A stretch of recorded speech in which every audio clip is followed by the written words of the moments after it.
in this together. At least this looks like it too.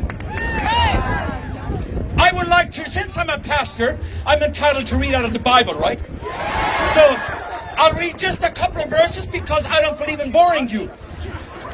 Matthew 26:66 says, "So they went and made the sepulchres sure, sealing the stone and setting a watch.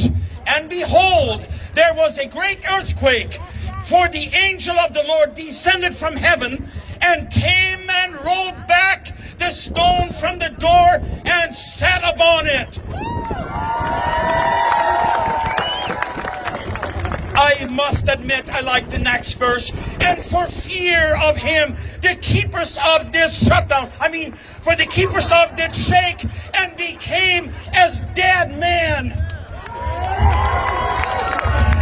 According to this, what I just read, apparently it's not a good idea to have a lockdown at Easter. Just watch those angels come down from heaven and they'll roll the stone away and they'll sit down right on it. And you won't fool us by changing the name from lockdown to shutdown to emergency break. I think in English they say different name, same beast. If you overdo it, the emergency brake cable stretches and it is no longer effective. So right now the emergency brake isn't working. The cable has been stretched, and I'll show you how they stretched it. They were wrong about how many would die from the first wave. They promised we would go back to normal if we would flatten the curve. And we've done it over and over and over. I'm not a violent pastor, but I'm sick and tired of flattening the curve.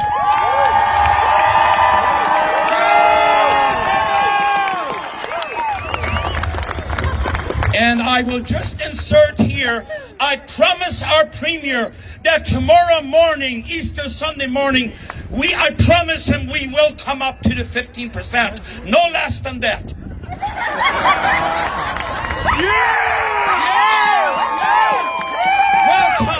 Welcome to visit us tomorrow morning at 10:30 in Elmer.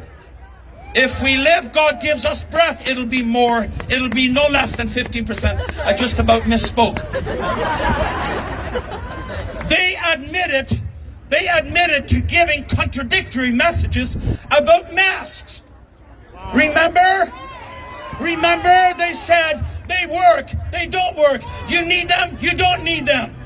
We don't fall for things like that. We need a clear voice.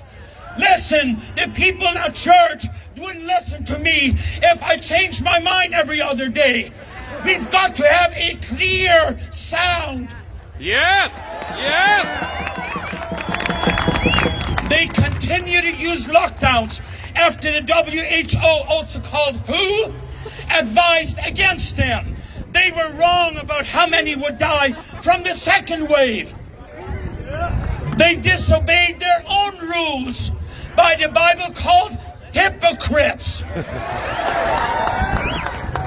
They discredit doctors and nurses who call for standard scientific vaccine safety trial periods. Oh, I wish we had all those nurses and doctors here this morning from all over the world saying it's wrong what is happening. It's wrong. Pastor, watch out what you say. I'm called to preach. What do you think? Says, lift up thy voice like a trumpet and show my people their transgressions. By the way, I don't wear a mask.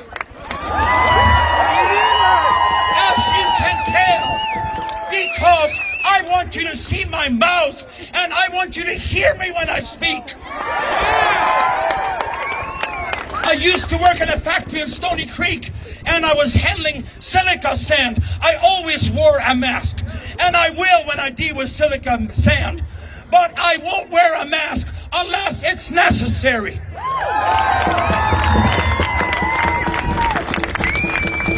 So, they fooled us, or they try to fool us all this time. All this time, and here, spring is here. I told you we would survive the winter. Doesn't look like a defeated crowd to me. And now they're expecting us to actually believe and have faith in a 28-day white-collared shutdown?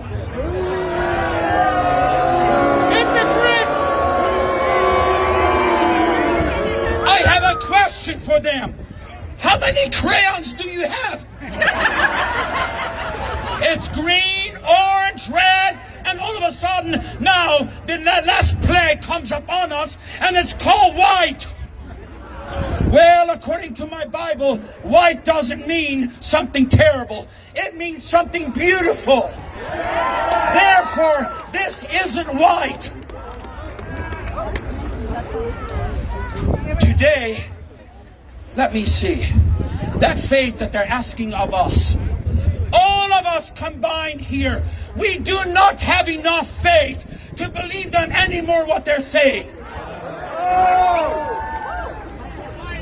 Today, Canadian families are driven to turn from their called leaders, huddled together as communities to protect and feed their little ones.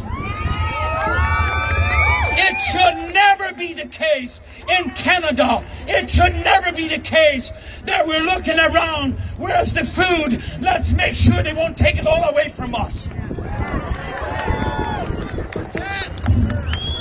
When you destroy more lives and livelihoods to save lives and livelihoods, it's called the cure is worse than the disease.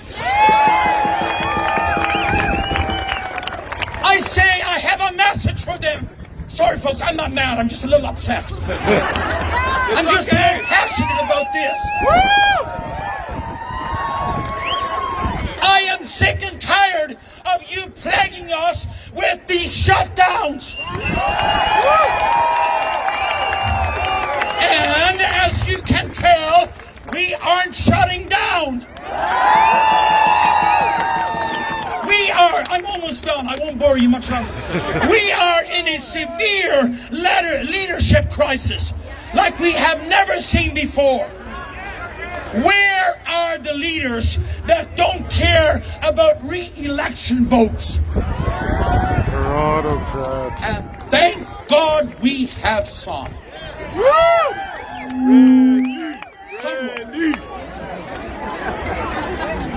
Thank God we have some. Where are the leaders that will speak up at the peril of their job? Where are the pastors that will open the church doors at the peril of losing their tax-exempt status?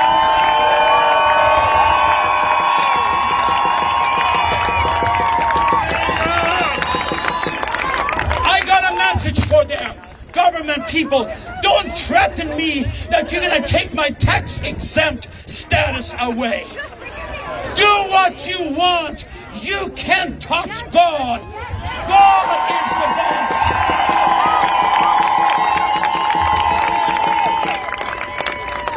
And a word to the pastors, watch out when you take that COVID payroll help from the government, because you might have to obey the government if you take their dimes.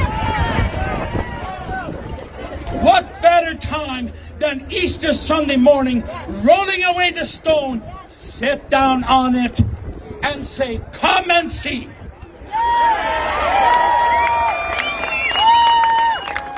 Now, an angel, the messenger of God that came down, he didn't kill the guards. So no threat, I won't kill anybody. No threat, okay? But it says they became as dead men. And an angel is a messenger. So what do you think my goal is? That's the kind of messenger I want them to be. That makes them people that want to interfere with our services be like dead men.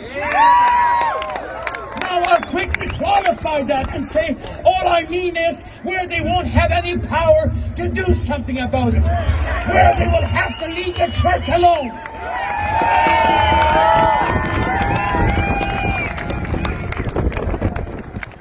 I am determined to keep on fighting. It's 1 year. We will keep on fighting as long as I have strength.